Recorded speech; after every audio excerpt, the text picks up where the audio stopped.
Indian news ma wakɔ aba assign de ba wɔn kasa fidie so bio. Na maka trust before anything else na just a share na ebiem nso kwa na wo subscribe to your channel no. What's the political news there? Never governance. We catch you sa pani put to forma yet. Na pani to forma yet there.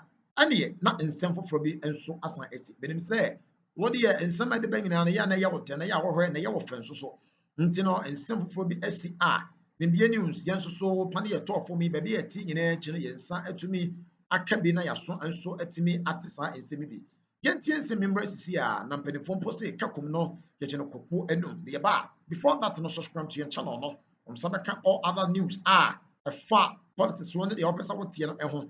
Etie ba ebe ba bi asusu so person de body no fa. Na de asie bia no so fa comment nso to asie na yɛnkenkan informaw de ready na ɛmɛkɔ. Yɛntie nsɛm mmra sisi a wotie no fa comment to asie ba yɛmfa nkyɛmu no nso ɛnto aso. Yɛntie mmra. Several kilograms of gold out of the country. Now, in addition to the gold, large sums of cash in Ghana cedis were also seized during the coordinated crackdown. The operation, which took place in Kumasi and Anyinam, the eastern region, is part of Gold Board intensified efforts to combat illegal gold trade and enforce the Ghana Gold Board Act 2025, Act 1140, which strictly prohibit unauthorized gold export. Now, speaking to the media, Gold Board's media relations Prince Kwame Minkam confirmed the suspects were arrested separately in 2 locations and emphasized Gold Board's commitment to rooting out smuggling syndicates in the gold trading sector. You remember that we issued a statement and some warnings indicating that by the 30th of April this year, all foreigners were expected to exit the local gold trading market. And prior to this day, our team busted 3 Indians who were operating within the local gold trading. And when I say operating within the local gold trading industry, they were buying and selling like now under the new laws, which is solely the reserve of Gold Board. So as a result of that, they were arrested and then arraigned before court. And as it stands now, because what happened with regards to them did not occur at a time where we had asked that foreigners should exit the local gold trading market, we have decided, upon hindsight, to allow them, as in repatriate them to their country of origin so they can unite with their family. And that is not to say that any foreigner who will fall foul to the current rules of engagement will be let to go free. And I'm going to explain that in a short while. So just to reiterate, the 3 Indians who were arrested and subsequently arraigned before court for flouting what was supposed to be our rules of engagement in terms of the local gold trading industry, because their arrest did not occur at the time where we had issued the deadline, they would be allowed to go back to their home, as in their country. But the 3, those who were arrested, as you can see behind me, they were the first group, and the arrest occurred before.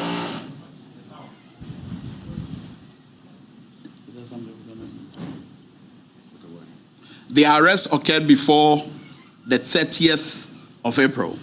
I remember at that time, it was not the deadline. So the arrest occurred before the deadline. And because of that, they've been allowed to go back to their country of origin and reunite with their family. But for the latest bust, which... Playing for your country, enye easy. Scoring, enye easy. Avoiding injuries, enye easy. Winning, enye easy. But you know what be easy now? Kivo 4-in-1 Gary mix. Aye easy. It gets everything inside. Gary, creamer, sugar, roasted granules. Just add water, then sharp my soakings make ready. Taste and energy, made easy. I'm a match winner. But the real champion is Kibo 4-in-1 Gary Mix. Champion taste. This advert is FDA approved. Has occurred. For them, they will face the full rigors of the law. Just like the initial one or the first batch, they were caught flouting our laws. And with them, per the arrest, and what we got to know were, some, gold counting machines and some dollars as well, cash also with them as well. And these things have been confiscated, and they are going to be made to face the full rigors of the law. As I've said on some of your platforms, if you're a foreigner and you're caught trading within the local gold trading industry, which is now the sole reserve of the gold board, you will be made to face the law. So with this one, unlike the first batch, who have been given a grace or a pat on the back whilst warning them, they will be made to go back to their home country. But for the second batch, they will be made to go walk the mile. In fact, they'll face the full rigors of the law. So like we did with the initial one, they'll go to court, and then when a judgment is passed, what will follow? Will follow. So this is a warning to every foreigner in Ghana. The rules are simple. Local gold trading industry is the sole reserve of the gold board. If you're a foreigner and you want to trade, you want to offtake gold, the silver lining here is for you to write to the gold board an LOI, and then you come do a negotiation, and then we'll help ship the gold for you. And for the locals, for Ghanaians, you are expected to as well apply for any of our licenses so that you'll be able to have that full protection from the gold board when you embark on gold trading in the country. So colleagues, we called you here just to announce an update of the first batch of Indians that were caught smuggling gold, flouting our laws, and indicating to you that because the arrest did not happen at the time of the deadline, we have allowed them to, we are repatriating them to their countries, to their country. And for those who were arrested recently, because it fell after the deadline, they decided not to yield to the warnings, in spite of the numerous warnings that we had issued out on all the media platforms. And I'm sure both local and international media carried out our warnings. So I was a bit surprised hearing that some foreigners had engaged in this illicit activity. So yes, for them, they will face the full rigors of the law, and unlike the first batch, they will not be repatriated. Right, so you will come back, and that's the head of corporate affairs with the Gold Board, Mr. Minkam, and delighted to say that he's joined me in the studio as we travel through this process for the time being again. Prince, welcome. Thank you, Alton. I hope you're fine. Quite some busy time in the office. Yes. So first, walk us through how these individuals were arrested, because I remember that, you spoke about two different sets of individuals. Yes. So let's separate them. Okay. Today's event, which resulted in the confiscation of gold and money, who are involved in this particular arrest? Okay, so today's event, talk about those involved. Okay. Typically, as we mentioned at the press conference, 3 Indians, and just as we have indicated, foreigners are not supposed to play any role in the local gold trading industry. Looks like they didn't get the message. They didn't get the memo. They didn't get the message. They didn't get the warnings. And I'm even surprised because the 3 that were arrested and subsequently arraigned before court were Indians. Okay. And I quite remember in the office, our phones were buzzing with calls from India, with people getting to, appreciate exactly what went down with regards to the earlier story. So just as I indicated at the press conference, I was a bit taken aback that they didn't heed to that warning, but decided to embark on this illicit activity leading to their arrest. So the 3 were arrested because they were playing that role, that no-go role within the local gold trading industry. And then, just as we indicated, unlike the first ones, they will be arraigned before court, and then the processes will start. But I realize that according to the information you provided, they were arrested in Kumasi and then Enyinam. Okay. So explain to me how the smuggle aspect came in, because clearly Kumasi and Enyinam is nowhere close to any of Ghana's borders. I understand. Right. So, I mean, just as the earlier ones, when they involve themselves in the trading and they have the gold, they smuggle them outside the country. So their trading activities occur in these two areas, Kumasi and Enyinam. So they were caught in one of their usual activities, and then for which has led us to where we are, where we are expecting that they'll be arraigned before court. So they were caught buying the product? They were caught buying the product, and that is illegal. Upon interrogation, yes, they are not supposed to buy or even sell. Selling remains a sole prerogative of Gold Board. So as a foreigner, let me break this down. And for any Ghanaian who wants to involve himself in the buying and selling, he or she would need license from the Gold Board.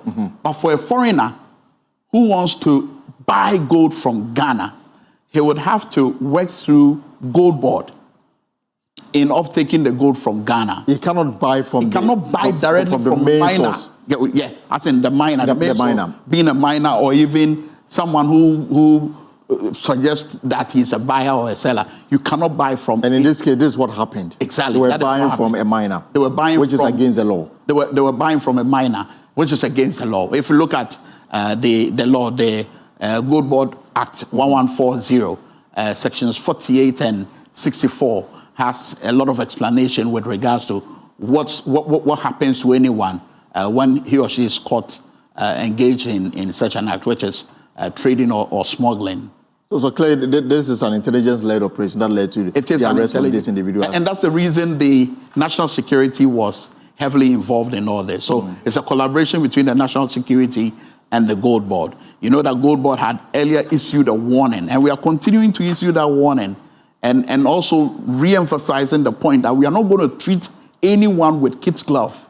Not this time, not ever.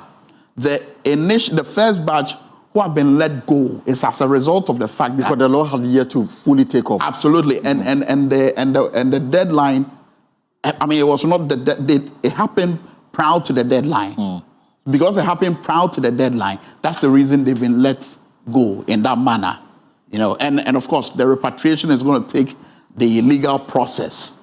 But for the second batch of arrests, which we announced today, they will go down and they'll walk them out, like I said. All right. So they'll be arraigned before court, and if judgment is passed and they are guilty, just like any Ghanaian will suffer for flouting the law, they would also suffer same. If you read the Gold Board Act, I mean, the part that talks about flouting of our rules and regulation, it uses a very instructive word, a person. A person. It does not say foreigner or Ghanaian, a person. And a person is a person. Yeah, once you are caught, it would not matter whether you're foreign or whether you're foreign or Ghanaian. And maybe on the lighter side, in the videos that we brought to our viewers, one of them is in a T-shirt with a description, Masters of Disaster. So he was clearly in the business of causing it. Absolutely. But I'm also interested in their collaborators. I'm sure they didn't move from Accra or wherever, they moved from Kumasi or Enyinam without somebody telling them that I have gold that I can sell to you. So what happened to that connection there? Okay, so in the first case, the first batch of people that we arrested, they were being fronted by one person named Salifu, and they were using a company called Unique MM to do their operations. And this latest bust, in fact, the details are a bit sketchy. I'm yet to get briefing on whether there were local collaborators. But what I know with regards to the first instance is that the local collaborator, Salifu, is also facing the law. And in due course, will come out and will speak forcefully on this particular matter. But we are again using this opportunity to sound the alarm that any foreigner caught within the local gold trading industry will not be let go just like that. It will not be business as usual. No kid's glove. And we are going to go all out and ensuring that the laws of Ghana work. Because we want to maximize national benefits from our gold. That's the whole idea. We don't want foreign players taking undue advantage of the industry. And that is what has affected the country for far too long, and for which Gold Board is here to salvage. I mean, it's too early because your Gold Board, I mean, came into existence this year. But we have examples where we can point to and say that we can draw from their lessons. And Cocoa Board is one classical example. I think smuggling is one of the issues that they are dealing with, and it is getting difficult to deal with it on a daily basis. I remember last year, for example, the sector minister for Agri, then former minister Brandon Champon, was, I mean, unhappy with the fact that Togo, for example, is now exporting cocoa. Yet, if you go there, you wouldn't find any cocoa tree. And the smuggling or whatever beans they are exporting obviously came from Ghana. And he gave assurance of what they are doing to arrest it quite clearly. It's not working to perfection. Your board is new, but is smuggling an issue for you even as we speak? Smuggling has and will always be an issue. And smuggling is one of the main areas, or one of the main canker that we want to root out. And that's why if you look in the law, if you look at the law, I mean, I was quoting section 47, 48, which deals extensively, section 49, which deals extensively with smuggling. It talks about the fact that the Gold Board shall, in collaboration with relevant institutions, coordinate